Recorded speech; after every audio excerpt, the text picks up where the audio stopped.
Okay, so we thought we'd get on here and answer a few more questions tonight, but let's just talk about what we did today.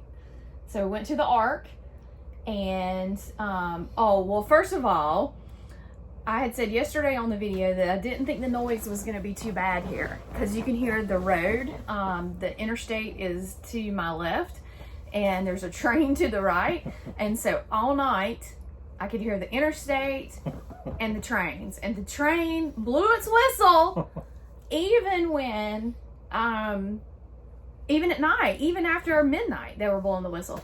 So whatever, but I meant to get some earplugs and I forgot to get them, so I guess I'll just have to suffer through it tonight. But tomorrow we'll be on the road again, and hopefully the next campground won't have these things on both sides of it. But anyway, so we went to the Ark today. They are open from 9 to 6, and so we decided we'd go and get there about 10. And we get there, we get our tickets, we get on the bus, we get over there, we're starting to walk in to the Ark, and there's an alarm going off. And so we're thinking, oh, it's probably nothing, because people were still walking down the path to go into the entrance of it. They have a certain area that you go in to get started on the tour. And so when we get there, the lady's ushering us back outside, back out the back door. And so we're standing outside in a crowd, and it's not cold, but it's kind of chilly.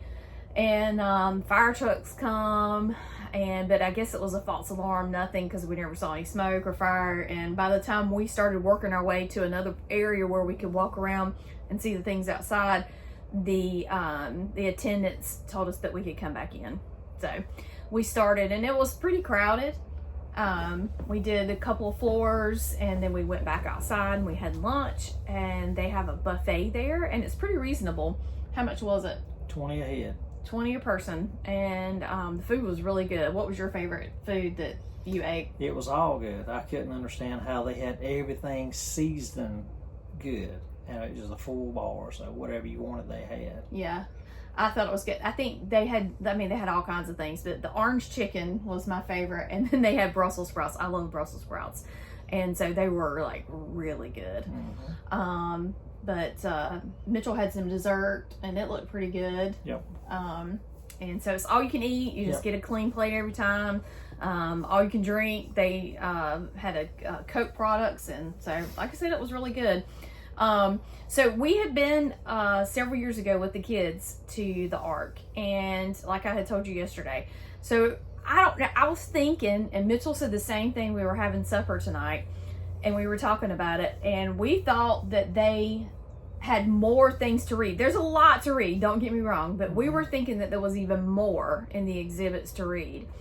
I don't think they've changed anything on the inside of the Ark, really. They might have added a few new like posters and setups and things like that, but I mean, I just didn't remember it being that little. I felt like we had missed out last time by not having time to read everything, but it was good. We still don't regret that we came back here because we enjoyed it. But when we came last time with the kids, we went to the Creation Museum, and we didn't do that this time. We just did the Ark. Yeah. So anyway, so we decided that we would do a few more questions. So what was the first question, Mitchell? And he's like, as it was last night, okay. I have already told him the questions, but I don't know what his answers are going to be. So we'll take turns answering. So Mitchell, what was your favorite thing from the Ark Encounter visit today? Okay. Today is just reoccurring in my mind just how big it is. You and I discussed on the bus that it doesn't look that big. Well, I know distances, and I know at 700 yards that thing is huge, and it is absolutely mind-blowing to see how big it is at a long distance away.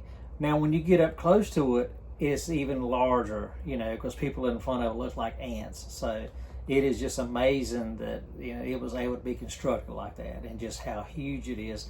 And it's just a depiction of what Noah built. So it's amazing to see. I tell you what, it is very amazing to me.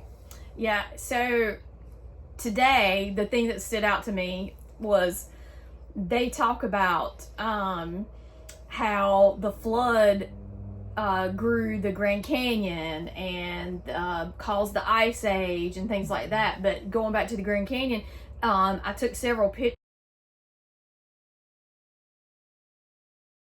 in there of where they talk about the Grand Canyon and the sediment levels and the different types of rock and earth and dirt or what have you that was layered because of the flood.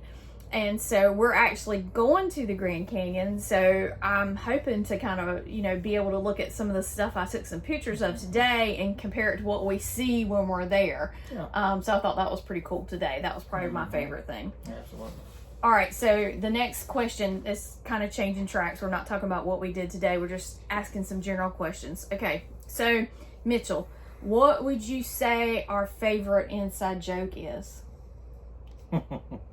Favorite inside joke, I guess, is that's what she says. Yeah, we do that a lot. Yeah, we do that a lot. Yeah, and the I kids guess that's do just that. An easy one, it's family. We all say it, so yeah. I guess that's the easy one there. Yeah. So to me, like we watch TV together in the evenings. We don't get to watch TV every night, but we watch different shows together and movies, and so we have some favorites. And so I think like our inside jokes are the little phrases and lines from the movies that we talk about. So what are some of the phrases and lines in the movies that we talk about? Can you think of any offhand? My first one is Marco.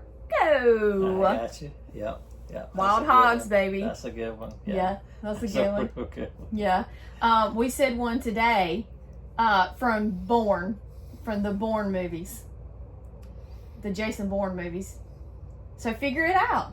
Yeah, so figure it out. That's so right. He says that all the time, yeah. and that's what Jason Bourne's his love interest on there says. Yeah. But there's several things like that. We have watched The Middle together, and we'll say she's suing it up. Mm-hmm. And Bethany, I love you, Bethany. If you're watching this, I'm not making fun of you. But when she was in middle school, all those middle school kids do it though. They wear their sweatshirts all the time, and Mitchell would call her Sue. Sue's got her sweatshirt on because Sue wore her cross country sweatshirt all the time. And if you don't watch The Middle, you're not going to get that. But anyway, that's what I see as our inside jokes. Mm-hmm. Okay, so if you had to describe me with one word, what would it be? So probably selfless. That's sweet. Because it is. You put others' interests before yourself. So I'm just trying to think of something. You're being a mom, you're kind of like the go-to. If something's hurt, Mama takes care of it. So I put selfless. You make sure everything's done correctly. Oh, that's really sweet. That? So I would say the one word about you, it's not as sweet, but it's true, is worker. Okay. Dude loves to work now. Yeah. I'm not kidding. And I was thinking today when we got done with the Ark, it was probably 3 o'clock. Mm-hmm. And so we came back here to the camper and we just hung around outside, messed around on our phones. I read some stuff in a book, of course. And I was thinking, I hope Mitchell doesn't get bored because he doesn't have any tires to fix or grass to mow or, things like that, like any repairs to do because that's what he works. That's what he does, and he's great at it, and I appreciate it. So what is a hobby you would like to pursue but haven't had time to? Well, when I was younger, and I love my kids by all means, but I enjoyed playing golf. And we had a good group of guys we played golf with on Sundays. Enjoyed it. My family, I enjoyed playing with my family, Eddie and Steve, and there's other family members also. But I enjoyed playing golf. It was a lot of fun. And I told them back then, I said, I will not be playing golf once we have kids. And the guys I played with were like, "Man, you're crazy. You're not going to give up this game. You're too good. You're not going to give it up." And I did. And I just think about that now. Would I like to go back and play, as I get older? But I'm thinking, well, I don't know. So I'm guessing, I don't know if it'd be golf. probably be golf. I'll probably be it. Yeah. Okay, yeah. Yeah. Okay. I hadn't really thought about that, but he did. He used to play golf all the time, and he was good at it. So for me, I would like to learn how to play the mandolin. I have a piano that someone gave me, and if you're watching, thank you for it. And I would love to learn how to play that, but I've always wanted to learn how to play a stringed instrument as well. I played the flute in high school, middle school, high school, and but I would love to learn to play the mandolin. I just love the way that sounds. So we'll see, maybe. I always look at them and I never buy one because, you know, I'm just like, I don't have time. But maybe one day, one day I'll have time. So the last question, what's a skill or talent your partner has that you admire? That's a lot. I would say singing is something that, I mean, everybody just, they want to know how Cindy's doing. What is she singing? How has she been, you know, performing or whatever. So I guess singing is the number one thing that you have that I'd like. There's no way I could ever compete with that. So probably singing, you know, because hey, everybody knows I married up. So oh my gosh, I don't know if I married up. So to me, a skill or talent is this goes back to that working thing. He can fix anything. I don't know how he does it. If something breaks, he fixes it. We are blessed because I need to knock on some wood or something. We never have to call anybody to fix anything. Very seldom do we have to hire outside of our house to do anything, because Mitchell can do mechanic work, but Preston knows how to do all kinds of mechanic work. And he loves it. But Beth grooms our dogs, so you don't have to have a groomer, because we got plenty of dogs. I'm just like, how do you know how to do all that? How's all that in here? I don't understand. And everywhere I go, I have to have a GPS, but he can remember, you know, ways to get places that I could never remember. But anyway, but the main thing is that he can fix anything, and I'm thankful for that.